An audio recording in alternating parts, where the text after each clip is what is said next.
রাজধানীর এলিফ্যান্ট রোডের কাঁটাবনে আল বারাকা টাওয়ারে অগ্নিকাণ্ডের ঘটনায় দগ্ধ দুজনের মৃত্যু হয়েছে। শুক্রবার মধ্যরাতে ঢাকা মেডিকেল কলেজ হাসপাতালে গুরুতর আহত অবস্থায় দুজনকে নিয়ে গেলে তাদের মৃত্যু হয়। রাত ১টায় ১৪ তলা আবাসিক ভবনের ১২ তলায় অগ্নিকাণ্ড ঘটে। আগুন মুহূর্তেই ছড়িয়ে পড়ে ১১ ও ১৩ তলা। এতে আটকে পড়ে অনেক বাসিন্দা। নিরাপদে নেমে আসা বাসিন্দারা জানান, ভবনটি আবাসিক হলেও আগুন লাগা ওই ফ্লোরটিতে ছিল আইনজীবীদের চেম্বার।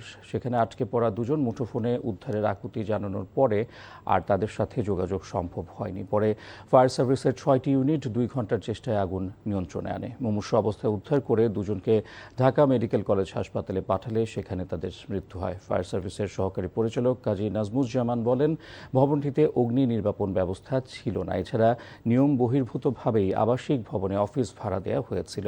আগুন লাগার কারণ নিশ্চিত করে বলতে পারেনি ফায়ার সার্ভিস।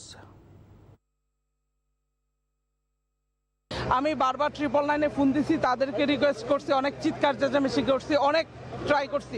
যিনি উপরে গেছেন ওনাকে অনেকবার ফোন করে রিকোয়েস্ট করছি যে আপনারা আগুন পরে নিবান, আমার দুজন মানুষ পুড়ে মারা যাচ্ছে, তাদেরকে উদ্ধার করেন।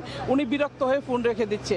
অগ্নিকাণ্ড নিয়ন্ত্রণ করার পর দেখা যায় যে 12 D1-এর ভিতরে, ওয়াশরুমের ভিতরে দুজন 25 বছরের যুবক আটকা পড়া অবস্থায় ছিল। তাদেরকে দ্রুত রেস্কিউ করে আমরা তাকে হাসপাতালে প্রেরণ করি। আর কোনো আমরা আহত পাই নাই।